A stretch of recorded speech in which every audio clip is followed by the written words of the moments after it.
Topic पर, और ये टॉपिक है इन्फ्लामेशन यानी सूजन। देखिए, सूजन बहुत इंपॉर्टेंट है टॉपिक जिस पर बात करने की जरूरत है, क्योंकि आज सूजन की वजह से बहुत सारी बीमारियां होती हैं और सबसे बड़ी बात है कि इसके बारे में हमें नहीं पता चलता है। एक मिसिंग फैक्टर है। हमें लगता है कि सूजन ही तो है, ज्यादा से ज्यादा क्या होगा, दर्द होगा, लेकिन ऐसा नहीं है। सूजन बीमारियों को जन्म दे रहा है और इसीलिए सूजन पर बात करनी बहुत जरूरी है। हमारी बॉडी में हमारी सूजन क्यों होती है, किस वजह से होती है, क्या इसके रिस्क फैक्टर हैं, कितनी बीमारियों को ये जन्म देता है और कैसे अपना बचाव करना है, इस पर हम बात करेंगे। तो आइए चलते हैं, चर्चा को आगे बढ़ाते हैं। देखिए, सूजन क्या है? सूजन हमारे शरीर की ही एक रिस्पॉन्स होती है। हमारी बॉडी में रोग प्रतिरोधक क्षमता होती है, और ये रोग प्रतिरोधक क्षमता का काम क्या होता है, हमारी बॉडी के अंदर कोई भी अगर इन्फेक्शियस चीज आती है, माइक्रोब आता है, बैक्टीरिया आता है, उससे लड़ना और हमारे शरीर को इससे होने वाले बीमारियों से बचाना। हमारा इम्यून सिस्टम जितनी बार एक्टिवेट होता है, हमारे व्हाइट ब्लड सेल जितनी बार हमारे शरीर को हील करने का प्रयास करते हैं, उतनी बार हमारे शरीर में सूजन होती है। तो सूजन एक प्रकार से हमारी बॉडी की इम्यून सिस्टम का ही एक रिस्पॉन्स है।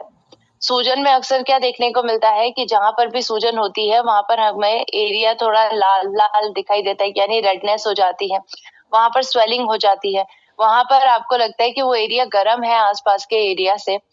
जब कभी भी हम गिरते हैं, चोट लगती है, तो आपने ये भी देखा होगा कि वहां पर सबसे पहले सूजन हो जाती है। यानी सूजन होने का मतलब ही है कि आपकी इम्यूनिटी काम करना शुरू कर गई है और वहां पर अपने शरीर को हील करना शुरू कर गई है। तो अभी तक जितनी बात मैंने बताई, आप तो कहेंगे मैम आपने जो अभी तक बताया इसका मतलब सूजन तो अच्छी बात है, सूजन होनी चाहिए। सूजन होती है तो मतलब हमें पता चलता है कि हमारी रक्षा प्रणाली काम कर रही है, और ये इनेट रक्षा प्रणाली यानी जो हमारे अंदर पहले से मौजूद है वो काम कर रही है, तो इसके सूचकांक की तरह काम करता है, तो डेफिनेटली हमारे लिए अच्छी है। लेकिन आपको मैं बताना चाहूंगी कि इन्फ्लामेशन से आपको खतरा भी है। जब ये सूजन लंबे टाइम तक हो जाए, यानी ये क्रोनिक हो जाए, तब हमें इस सूजन से खतरा हो जाता है। सूजन जब कम वक्त के लिए होती है तो ये दर्शाती है कि आपका शरीर आपको खुद को हील कर रहा है, ये हील करने में आपको मदद करता है। इसीलिए इसका कोई भी दुष्प्रभाव उस वक्त हमारे शरीर पर नहीं होता है। लेकिन इसकी परेशानियां कब उत्पन्न हो जाती हैं, कब इन्फ्लामेशन आपके लिए डेंजरस बन जाता है, खतरे का कारण बनता है, जब ये दीर्घकालिक हो जाती है यानी क्रोनिक हो जाती है। लंबे टाइम तक जो सूजन रहती है वो आपके शरीर में बहुत सारी बीमारियों को जन्म देती है। अब ये बहुत सारी बीमारियां क्या है? बहुत सारी बीमारियों में जैसे कैंसर जैसी बीमारी तक को ये जन्म देती है। आपको मैं बताना चाहूंगी कि जब भी आपकी बॉडी में सूजन होती है तो उसके पीछे का कारण है कि आपकी इम्यूनिटी जब काम कर रही है, तो आपकी बॉडी में जो प्रो इन्फ्लामेटरी साइटोकिन्स, कुछ केमिकल होते हैं जो हमारी बॉडी में रिलीज होते हैं, और ये केमिकल्स को हम कहते हैं साइटोकिन्स। कई प्रकार के साइटोकिन्स हमारी बॉडी के अंदर मौजूद रहते हैं, और ये साइटोकिन्स के कारण हमारे शरीर में बीमारियां पैदा होने लग जाती है, क्योंकि यही साइटोकिन्स हमारी बॉडी के सेल्स को डैमेज करते हैं। तभी तो आज हम ये देख रहे हैं कि सूजन के कारण कैंसर जैसी बीमारी तक हो रही है। कैंसर कैसे होता है? कैंसर आपकी बॉडी में जो हेल्दी सेल्स हैं वो डैमेज हो जाते हैं, वो कैंसर सेल में तब्दील हो जाते हैं, और ये डैमेज का कारण होता है सूजन। यानी सूजन की वजह से सोचिए कैंसर की परेशानी भी हो सकती है। इसी प्रकार डायबिटीज में भी ये पाया गया है कि एक्सेसिव शुगर की मात्रा अगर आपके शरीर में पाई जा रही है, यानी ग्लूकोज की मात्रा पाई जा रही है, तो उसके पीछे का कारण भी इन्फ्लामेटरी साइटोकिन्स पाए गए हैं। जब ज्यादा मात्रा में साइटोकिन्स जैसे केमिकल हमारी बॉडी के अंदर पाए जाते हैं जो सूजन को बढ़ावा देते हैं, तो हमारे इम्यून सेल्स एक्टिवेट हो जाते हैं, और इसकी वजह से इंसुलिन रेजिस्टेंस पैदा होने लग जाता है। इंसुलिन रेजिस्टेंस यानी टाइप 2 डायबिटीज ऐसे लोगों को होती है जिन लोगों को सूजन की परेशानी रहती है। इसी प्रकार दिल की बीमारी तक को जन्म देती है सूजन। आपको बताना चाहूंगी कि 80% दिल के केसेस जो है, दिल की बीमारी के केसेस जो है, वो उसमें इन्फ्लामेटरी मार्कर्स की मात्रा ज्यादा पाई जाती है। इन्फ्लामेशन ऐसे व्यक्तियों के अंदर पाई गई है, यानी सूजन एक ऐसा मिसिंग फैक्टर है जो हार्ट डिजीज और हार्ट अटैक तक को जन्म दे रहा है, और सबसे बड़ा रिस्क फैक्टर इसको कंसिडर किया जा रहा है। आप सभी इन लोगों को भी तो जानते ही होंगे जिनकी फोटो आप स्क्रीन पे देख रहे हैं। नामी चेहरे हैं, सेलिब्रिटीज हैं, खान पान की कोई कमी नहीं है, धन संपत्ति की कोई कमी नहीं है, बिल्कुल परफेक्ट लाइफस्टाइल जी रहे थे, लेकिन अचानक से मृत्यु हो जाती है हार्ट अटैक के कारण। इसके पीछे का कारण जब पता किया जाता है तो पता चलता है कि उनके दिल में सूजन, धमनियों के में सूजन की वजह से उनको ये परेशानी हुई है। इसी प्रकार से और भी कई बीमारियां हैं जो सूजन की वजह से जन्म ले रही हैं, जैसे गट इश्यूज, आपके पाचन संबंधी परेशानियां, पाचन संबंधी परेशानियों में आंतों में सूजन आ जाना, कई प्रकार की बीमारियां जन्म दे देती हैं। इसके साथ साथ आपकी बॉडी में जो गुड बैक्टीरिया होते हैं, आपके पेट में मौजूद होते हैं, जो खाने को पचाने में मदद करते हैं, जब इन्फ्लामेशन बढ़ती है तो ये गुड बैक्टीरिया कम हो जाते हैं, बैड बैक्टीरिया बढ़ने लग जाते हैं, जो गट इश्यूज को जन्म देते हैं। इसी प्रकार और भी कई बीमारियां हैं, जैसे brain issues, brain damage, brain disorder कई प्रकार के जन्म देते हैं। जैसे आजकल हम सुन रहे हैं ना, अल्जाइमर लोगों को बहुत हो रहा है, डिमेंशिया लोगों को बहुत हो रहा है, पार्किंसन लोगों को बहुत हो रहा है। ये परेशानियां क्या है? ये ब्रेन से जुड़ी हुई परेशानियां हैं और इसके पीछे का कारण है ब्रेन सेल्स में डैमेज होना, क्योंकि ब्रेन में सूजन होने लग जाती है। तो आज सूजन सोचिए कि इतनी सारी खतरनाक बीमारी को जन्म देता है। पार्किंसन आप सभी को बताना चाहूंगी, पार्किंसन में क्या होता है, आपके शरीर में जैसे बूढ़े लोगों के हाथ पैर कांपते हैं, वैसे ही सेम इशू यंग लोगों में भी होने लग जाता है। हाथ पैर कांपने लग जाते हैं, किसी चीज को होल्ड नहीं कर पाते हैं, वीकनेस आने लग जाती है, चलने फिरने में परेशानी होती है। ये सभी पार्किंसन में होता है। अल्जाइमर में आपको भूलने की बीमारी, आपकी मेमोरी लॉस होती है, आप बोल नहीं पाते हैं, आपकी सोचने समझने की क्षमता जाने लग जाती है। सोचिए कितनी खतरनाक बीमारियां जन्म ले रही हैं सूजन की वजह से। और इसके साथ साथ अगर आपको लगता है कि आपकी इम्यूनिटी अच्छे से काम कर रही है और तब सूजन हो रही है, लंबे टाइम तक अगर बॉडी में सूजन रहती है तो इवन आपकी इम्यूनिटी भी डाउन हो जाती है, आपकी इम्यून सिस्टम बहुत ज्यादा वीक होने लग जाता है। इन्फ्लामेशन जब क्रोनिक रहती है तो आपकी बॉडी सिग्नल देना बंद कर देती है, क्योंकि बॉडी में भी डैमेज होने लग जाता है, व्हाइट ब्लड सेल्स में डैमेज होने लग जाता है। इसके साथ साथ और भी कई बीमारियां हैं जो सूजन की वजह से जन्म लेती हैं, जैसे रेस्पिरेटरी सिस्टम से जुड़ी हुई बीमारियां, अस्थमा जैसी परेशानियां, जॉइंट्स में दिक्कत, अर्थराइटिस में आपने गठिया में देखा होगा कि जिनको गठिया की परेशानी रहती है उनके जॉइंट्स कितने सूजे हुए रहते हैं, तो सूजन वहां भी काम करती है। इसके साथ साथ जो गट इश्यूज हैं, जैसे पाइरिया जैसे गम इश्यूज हैं, जैसे पाइरिया जैसी परेशानी है, ऐसी परेशानियां भी सूजन की वजह से हो जाती हैं। आज सूजन को हम कह सकते हैं मिसिंग फैक्टर है, जो बहुत सारी बीमारियों को जन्म दे रहा है। और इसीलिए आज अगर आप स्वस्थ रहना चाहते हैं तो आज आपको सूजन से बचना होगा। और ये लेसन हमें कोविड में भी मिल चुका है। कोविड में हम सभी ने देखा कि बहुत लोगों की मृत्यु हुई, लेकिन आज भी कई लोगों को ये बात नहीं पता है कि कोविड में मृत्यु किस चीज के कारण हुई है। सबको लगता था कि कोविड-19 का वायरस बहुत खतरनाक है क्योंकि इसकी वजह से ये मृत्यु हुई है। आपको बताना चाहूंगी कि कोविड-19 में कोविड वायरस के कारण इतनी मृत्यु नहीं हुई है जितना कोविड वायरस के कारण जब हमारी इम्यूनिटी बहुत ज्यादा बढ़ गई और सूजन बॉडी में हुई, उसकी वजह से लोगों की ज्यादा मृत्यु हुई। क्योंकि जब उनके लंग्स में सूजन हो गई, उनके फेफड़ों में सूजन हुई, तो वो वेंटिलेटर सपोर्ट पे चले गए और उसके बाद रिकवर नहीं कर पाए। तो यहाँ पर कोविड-19 में मृत्यु का कारण सूजन है। तो सूजन वो आग है जिसको वक्त रहते हुए नहीं बुझाया गया, तो ये आपकी बीमारी का कारण बन सकती है और कई लोगों की जान लेने का कारण भी बन सकती है। और अगर आपको ये भ्रम है कि मोटे लोगों को ही सूजन होती है, ऐसा नहीं है।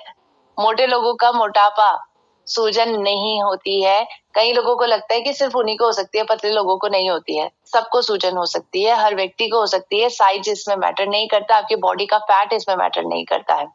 और इसीलिए अगर आप चाहते हैं कि आप ये चेक करें कि आपके अंदर सूजन है कि नहीं है, तो उसके लिए आपको एक टेस्ट जरूर करवाना है। ये 2 टेस्ट अगर आप करवाएंगे तो आप डेफिनेटली ये पता कर पाएंगे कि आपकी बॉडी के अंदर सूजन है या नहीं है। और इसमें सबसे पहला टेस्ट है जो है CRP टेस्ट, यानी सी रिएक्टिव प्रोटीन टेस्ट। ये टेस्ट आप जरूर करवाइए, क्योंकि CRP टेस्ट करवाने से आपको पता चलता है कि CRP नाम के साइटोकिन की मात्रा आपकी बॉडी में कितनी है। अगर इसकी मात्रा नॉर्मल स्तर से ज्यादा पाई जा रही है, इसका मतलब आपकी बॉडी में सूजन है। इसके बाद आपको एक और टेस्ट करवाना है जिसका नाम है IgE टेस्ट, यानी टोटल इम्यूनोग्लोबुलिन E टेस्ट। और इसमें भी अगर आपकी नॉर्मल रेंज 75 KU पर लीटर के अराउंड आती है, अगर इससे ज्यादा आपकी पाई जा रही है, इसका मतलब आपको आपकी बॉडी के अंदर सूजन है। तो ये 2 टेस्ट आपको जरूर करवाने हैं, CRP टेस्ट और IgE टेस्ट, जिसके माध्यम से आप ये पता कर सकते हैं कि सूजन की परेशानी आपको है या नहीं। अब देखिए हमने बात कर ली है टोटल तरीके से, हमने सूजन को समझ लिया है। सूजन क्या होता है, किस लिए होता है, क्या क्या रिस्क फैक्टर है, कैसे मिसिंग फैक्टर की तरह काम कर रहा है, और इसके साथ साथ आज इससे पता करने के लिए क्या क्या टेस्ट है हमारे पास। तो ये 2 टेस्ट आप 1 साल में एक बार जरूर करवा लीजिए। अब देखिए बात करते हैं कि समाधान क्या है मैम। कैसे सूजन को कम किया जा सकता है, क्योंकि आज हमारे खाने में सूजन को कम करने की क्षमता नहीं है। हम बहुत सारे एंटी इन्फ्लामेटरी एजेंट्स को नहीं ले रहे हैं और इसीलिए आज हमें इसको लेने की जरूरत है। तो आपको मैं टोटल तरीके से डाइटरी सॉल्यूशन बताने वाली हूँ। डाइट में क्या क्या लेना है जो आपके शरीर में सूजन को कम करने में मदद करे। सबसे पहला है, आपको अपनी डाइट में इम्प्रूव करना है। आपको जितना हो सके घर पे बने हुए सब्जियों को, दालों को इस्तेमाल करें। कच्ची सब्जी खाइए, दाल खाइए, फ्रूट्स खाइए। इसके साथ साथ मोटे अनाज का इस्तेमाल जितना हो सके उतना करिए। फ्राइड फूड, जो प्रोसेस फूड होता है, वो आपको नहीं खाना है। चाय कॉफी अगर आप एक दिन में 3-3 बार पीते हैं तो सब बंद कर दीजिए। कम से कम सिर्फ एक दिन में एक बार पीजिए। इसकी जगह पर आप ग्रीन टी, हर्बल टी का इस्तेमाल कर सकते हैं। तो ये कुछ डाइटरी चेंजेस है जो आपको जरूर करने ही करने हैं। इसके साथ साथ बाहर के बने जो बेकरी के पदार्थ है, जो अगर आप अक्सर खाते हैं तो उनको कम कर दीजिए। अब मैं आपको टॉप 8 एंटी इन्फ्लामेटरी फूड भी बताने वाली हूँ जिनको आप सभी इस्तेमाल कर सकते हैं और इसके माध्यम से अपनी सूजन को कम कर सकते हैं। तो इनमें से कोई भी 4 पदार्थ को अपनी डाइट में डेली ऐड कर दीजिए तो डेफिनेटली आपकी सूजन आराम से कम हो जाएगी। सबसे पहले खाने का पदार्थ है बेरीज। बेरीज में ब्लूबेरी आता है या फिर जामुन आता है, स्ट्रॉबेरी आता है। अगर ये सीजन में नहीं है तो आप इसकी जगह पे कुछ और इस्तेमाल कर सकते हैं। बेरीज के अंदर एंथोसायनिन्स पाए जाते हैं जो सूजन को कम करते हैं। दूसरा खाने का पदार्थ है वो है veg omega 3। Omega 3 fatty acids आपकी बॉडी के लिए बहुत जरूरी होते हैं और ये सूजन को कम करने के लिए बहुत ज्यादा मददगार साबित होते हैं। तो ओमेगा 3 फैटी एसिड जरूर लीजिए अपने खाने में, डेली आपको लेना है। ओमेगा 3 फैटी एसिड किस किस में आपको मिलता है? जैसे आपको अलसी के बीज में मिलता है, चिया सीड में मिलता है, आपको बादाम में मिलता है, आपको अखरोट में मिलता है। वेज ओमेगा 3 डेली आपको लेना है। लेकिन अगर आप इन सभी चीजों को डेली नहीं ले पा रहे हैं तो इसके लिए आप एक सप्लीमेंट भी ले सकते हैं, वो है न्यूट्रीचार्ज वेज ओमेगा 3। डेली आपको इसकी एक कैप्सूल लेनी है और अपनी ओमेगा 3 की जरूरत पूरी करनी है। तीसरा खाने का पदार्थ है वो है ब्रोकली। अगर आपके आसपास ब्रोकली है या फिर आप फूल गोभी खा सकते हैं तो जरूर खाइए। एक हफ्ते में एक बार जरूर खानी है फूल गोभी, क्योंकि इसके अंदर एंटीऑक्सीडेंट्स भी होते हैं, एंटी इन्फ्लामेटरी एजेंट की क्षमता होती है और आपके शरीर में सूजन को कम करती है। तो ये 2 चीजें जो अभी तक मैंने बताई है वो हर व्यक्ति ले सकता है। पहला है वेज ओमेगा 3 और दूसरी चीज है वो है ब्रोकली या फिर फूल गोभी। इसी प्रकार से एवोकाडो, वैसे एवोकाडो बहुत ज्यादा इम्पोर्टेड होते हैं ये और कई लोगों के आसपास ही उपलब्ध नहीं होते। तो अगर आपके पास उपलब्ध है तब खाइए आप इस एवोकाडो को, काफी अच्छा रहता है ये हेल्थ के लिए। अदरवाइज आप कुछ और चीजें ले सकते हैं। इसके अंदर पोटेशियम, मैग्नीशियम, फाइबर होता है। इसके साथ साथ इसमें टोकोफेरॉल्स भी होते हैं और कैरोटेनॉइड्स भी होते हैं जिसके कारण सूजन कम हो जाती है। ग्रीन टी हर व्यक्ति इस्तेमाल कर सकता है, इजीली कर सकता है। तो ग्रीन टी आपकी डाइट का हिस्सा होना ही होना चाहिए, क्योंकि ग्रीन टी एक ऐसी चीज है जो आपकी बॉडी में बहुत सारी बीमारियों से आपको बचाता है। सूजन है, कैंसर है, हार्ट डिजीज है, अल्जाइमर जैसी परेशानी है, क्योंकि इसके अंदर एक कंपाउंड पाया जाता है जिसका नाम है ईजीसीजी। ईजीसीजी के कारण आपकी बॉडी में जो प्रो इन्फ्लामेटरी साइटोकिन की मात्रा है वो कम हो जाती है और इसीलिए आपको ग्रीन टी एक दिन में कम से कम 2 बार लेनी ही लेनी है। अगर आप 2-3 बार चाय पीते हैं तो 2 बार ग्रीन टी पी लीजिए, एक दिन एक बार चाय पीजिए। इसके साथ साथ छठा खाने का पदार्थ है वो है अंगूर। अंगूर में भी बहुत अच्छी मात्रा में एंथोसायनिन्स पाए जाते हैं जो सूजन को कम करते हैं। तो जरूरी है कि अगर अंगूर का सीजन आता है तो अंगूर अच्छे से खाइए। इसके साथ साथ टर्मरिक, 7वां खाने का पदार्थ हर व्यक्ति ले सकता है, हल्दी। हल्दी क्योंकि हमारे पास मौजूद भी रहती है और हल्दी हम खाने के लिए इस्तेमाल भी करते हैं। तो हल्दी एक बहुत अच्छा प्रोडक्ट है, एक बहुत अच्छा माध्यम है जिसकी वजह से आपकी सूजन कम की जा सकती है। और आपको मैं एक घरेलू उपाय भी बताना चाहूंगी सूजन को कम करने के लिए। आपको क्या करना है, 1 चुटकी लेनी है हल्दी। हल्दी के अंदर पाया जाता है करक्यूमिन और करक्यूमिन सूजन को कम करता है। और 1 चुटकी आपको लेनी है काली मिर्च यानी ब्लैक पेपर आपको लेनी है। ब्लैक पेपर के अंदर आपको पाइपरिन मिलता है और इन दोनों को जब आप साथ में लेते हैं और हेल्थ गार्ड ऑयल में या फिर आप 1 चम्मच घी में जब इन दोनों को साथ में लेते हैं तो ये बहुत अच्छी तरीके से सूजन को कम करने में मदद करती है। तो 1 चम्मच राइस ब्रान ऑयल में 1 चुटकी आपको हल्दी लेनी है, 1 चुटकी आपको काली मिर्च लेनी है और साथ में इनको मिलाकर पी जाना है। और इसके माध्यम से डेली अगर आप ये ऐसा करते हैं खाली पेट तो सूजन कम करने में ये मदद करता है। इसके साथ साथ सूजन कम करने में और भी चीजें मदद करती है, जैसे आप कच्चा टमाटर खा सकते हैं, इसमें भी आपको एंटी इन्फ्लामेटरी एजेंट मिलते हैं। मशरूम में मिलते हैं, डार्क चॉकलेट में मिलते हैं, तो इन सभी चीजों को लिया जा सकता है। अब एक और खाने का पदार्थ है जो हर व्यक्ति अपने खाने में जरूर ऐड कर सकता है और इसके माध्यम से सूजन कम कर सकता है और इसका नाम है गामा ओरिजिनॉल। गामा ओरिजिनॉल क्या है? भूरे चावल की बुरी परत यानी राइस ब्रांड के माध्यम से निकला गया एक व्हाइट कलर का, एक सफेद कलर का पाउडर है जिसका इस्तेमाल करके आज सूजन कम की जा सकती है। आज एक बहुत अच्छा न्यूट्रास्यूटिकल है जो हर व्यक्ति को लेने की जरूरत बन चुका है ये, क्योंकि आज इसके बहुत सारे फायदे हमें मिल रहे हैं। शुरुआत इसकी जापान से की गई थी 1954 में। धीरे धीरे करके आज विश्व के बहुत सारे देश है जो ऑलरेडी इसको मान्यता दे चुके हैं। हमारी भारत की सरकार की बात करें तो इसको एक न्यूट्रास्यूटिकल का दर्जा भारत में दिया गया है, यानी food safety and standard authority of India कहती है कि गामा ओरिजिनॉल लेने से बहुत सारे स्वास्थ्य संबंधी फायदे आपको मिलते हैं। इसीलिए 18 या 18 साल के ऊपर के हर व्यक्ति इसका इस्तेमाल कर सकते हैं। आज अंतर्राष्ट्रीय स्तर पर इसका बहुत ज्यादा व्यापक इस्तेमाल किया जा रहा है। शुरुआत इसकी जापान से हुई थी, लेकिन अब हमारे भारत में भी एपी ऑर्गेनिक्स ने इसकी शुरुआत कर ली है। 2020 में इसको भारत में लॉन्च किया गया है। बहुत अफोर्डेबल प्राइस पे लॉन्च किया गया है ताकि भारत का हर एक व्यक्ति इसका इस्तेमाल कर सके और अपने आप को स्वस्थ बना सके। अब देखिए गामा ओरिजिनॉल के अंदर ये जो सूजन को कम करने की क्षमता है, क्या मैम इसके पीछे कोई क्लिनिकल ट्रायल हुए हैं? क्या इसके पीछे कोई डॉक्टर्स ने अपने रिव्यूज दिए हैं? डेफिनेटली दिए हैं और ये सभी चीजें मैं आपको दिखाना चाहूंगी। सबसे पहले डॉक्टर के रिव्यूज की बात करें तो डॉक्टर संजय चौक जो जाने माने कार्डियोलॉजिस्ट हैं एम्स न्यू दिल्ली में, इनका क्या कहना है आखिर इस संदर्भ में आप सभी को बिल्कुल ध्यान से सुनना है। इनका कहना है कि गामा ओरिजिनॉल सूजन को कम कर सकता है, तो हमें ध्यान से सुनना है डॉक्टर साहब की हर एक बात को। A new kid in town or a new factor on the horizon now is gamma oryzanol, and it has been shown to actually reduce some of the inflammatory markers. तो आई होप आप सभी ने यहाँ पर doctor साहब की बातों को ध्यान से सुना होगा। वो कह रहे हैं कि गामा ओरिजिनॉल लेने से आपके शरीर में इन्फ्लामेटरी मार्कर्स को कम करता ही है। इसके साथ साथ डॉक्टर नेहा गुप्ता जो इन्फेक्शियस डिजीज स्पेशलिस्ट है मेदांता में, इनका कहना है कि गामा ओरिजिनॉल सूजन को कम करता है, एंटीऑक्सीडेंट की क्षमता है, साथ साथ कोविड-19 में जो साइटोकाइन स्टॉर्म जैसी जटिलताएं हैं उसको कम करने में मदद कर रहा है। इसके साथ साथ डॉक्टर नरेश शर्मा जो प्रेसिडेंट है डॉक्टर्स एसोसिएशन के और एमबीबीएस एमएस जनरल सर्जन है एफएआईएस गुड़गांव में, तो इनका कहना है कि गामा ओरिजिनॉल लेने से सूजन बेहतरीन तरीके से कम होती है, इसीलिए नाना प्रकार की बीमारियों में इनको दिया जा सकता है। तो डॉक्टर साहब की बातों को भी आपको बिल्कुल ध्यान से सुनना है। इस नेचुरल एंटीऑक्सीडेंट के इस्तेमाल करने से, प्रयोग में लाने से ये बहुत सारे जो रिएक्शन प्रोडक्ट्स हैं, जो इन्फ्लामेशन के बाई प्रोडक्ट्स होते हैं, वो निष्क्रिय हो जाते हैं और इस एंटीऑक्सीडेंट का नाम है गामा ओरिजिनॉल। साथ ही गामा ओरिजिनॉल के बारे में एक चीज और अभी मालूम पड़ी है कि गवर्नमेंट ऑफ इंडिया ने भी इसको एक न्यूट्रास्यूटिकल के अंदर अप्रूवल दिया है और कहीं ना कहीं इसको एक सेफ ड्रग के रूप में, एक सेफ हेल्थ न्यूट्रिशन सप्लीमेंट के रूप में इसको शामिल किया गया है। यहाँ पर डॉक्टर साहब भी कह रहे हैं कि गामा ओरिजिनॉल न्यूट्रास्यूटिकल है, इसका इस्तेमाल करना चाहिए, बहुत सारे फायदे इसके मिलते हैं। और क्लिनिकल ट्रायल्स कहते हैं कि गामा ओरिजिनॉल सूजन को कम करता है क्योंकि प्रो इन्फ्लामेटरी साइटोकिन्स की मात्रा को कम करता है और हमारी बॉडी में सिग्नलिंग पाथवे को सही करता है, जिसके कारण सूजन कम होती है। क्लिनिकल ट्रायल्स भी आज इस बात को कहते हैं, जैसे 2019-2017 की स्टडी कहती है कि आंखों में डैमेज होता है उसको कम करता है सूजन की वजह से।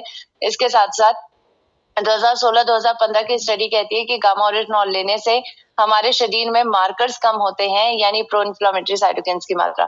2013 में बच्चों पर गामा ओरिजिनॉल इस्तेमाल किया गया चाइना में और ये पाया गया कि एंजाइटी, डिप्रेशन जैसी परेशानी हो या फिर पाचन संबंधी परेशानियां हो जो सूजन की वजह से हो रही है वो भी कम हो जाती हैं।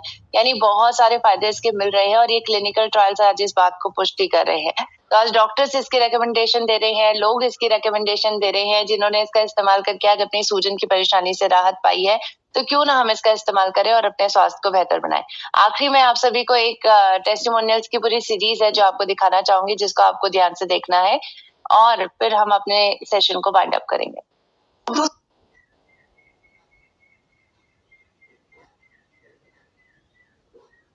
दूसरे महीने में ही आश्चर्यजनक फायदा शुरू हो गया। मेरे पैरों का दर्द और सूजन बिल्कुल ठीक होने लगा। मैं चल फिर पा रही थी। मेरे पैर में बहुत दर्द था, मेरे पैरों में सूजन था। मैंने गामा ओरिजिनॉल खाना शुरू किया, क्योंकि मैं एक चाय का गिलास नहीं पकड़ सकती थी, मुझे बाहर पकड़ के ले जाया जाता था।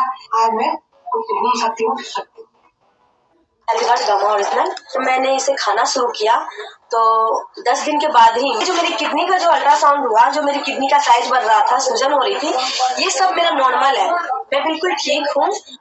हमारे पैरों में पहले सूजन रहता था, लेकिन गामा ओरिजिनल लेने के बाद सूजन बहुत कम हुआ है। एड़ी के पास स्वेलिंग हो जाता था, दर्द भी काफी होता था। गामा ओरिजिनल 2 महीने से इसको ले रहे हैं लगातार। अभी हम लगभग 10 मिनट अच्छी तरह से दौड़ लेते हैं। मेरे में पैर में सूजन आता था, गामा ओरिजिनल यूज करने से मेरा 100% मैं बिलीव किया और उसका जरिए से मेरा सारा परेशानी दूर हो गया। मेरे शरीर पर बहुत सूजन आ चुकी है और जब से मैंने इसका इस्तेमाल शुरू किया तब से मुझे बहुत फर्क मिला। तो यहाँ पर बहुत सारे लोगों ने गामा ओरिजिनल के ऊपर टेस्टिमोनियल दिए हैं। इसका डेफिनेटली हमें इस्तेमाल करना है। इसके साथ साथ इसको लेने का तरीका, नाश्ते से पहले और रात के खाने से पहले आपको गामा ओरिजिनल नॉर्मल पानी के साथ लेना है। दूसरा तरीका एक्सरसाइज करना। डेली 40 मिनट एक्सरसाइज करके आप अपनी बॉडी की सूजन को कम कर सकते हैं। इसके साथ साथ स्ट्रेस को कम करना जरूरी है। उसके लिए भी आपको योगा करना जरूरी है। डेली योगा करिए 30 मिनट और 20 मिनट आप प्राणायाम जरूर करिए। प्राणायाम, ब्रीदिंग एक्सरसाइजेस बहुत अच्छे से स्ट्रेस को कम करती है। चौथा अच्छा तरीका है नींद अच्छे से लीजिए, और नींद अच्छे से लेने के लिए रात को आपको जो हल्दी का दूध है वो जरूर पीना है। स्क्रीन टाइम कम करना है, रात को फोन देखिए मत सोने से पहले, और इसके साथ साथ योग निद्रा को फॉलो करें। पांचवा और आखिरी तरीका हाइड्रेशन, यानी पानी पीते रहिए। डेली कम से कम 2 से लेकर 3 लीटर पानी पीजिए और सूजन ऑटोमेटिकली कम हो जाती है। तो आज अगर आप गुड बाय कहना चाहते हैं क्रोनिक इन्फ्लेमेशन को, तो ये 5 तरीके हैं जिसको जरूर अपनाना है। गामा ओरिजिनल डाइट का हिस्सा होना चाहिए, रेगुलर एक्सरसाइज करनी है, स्ट्रेस को कम करना है, अच्छी नींद लेनी है और पानी पीते रहना है।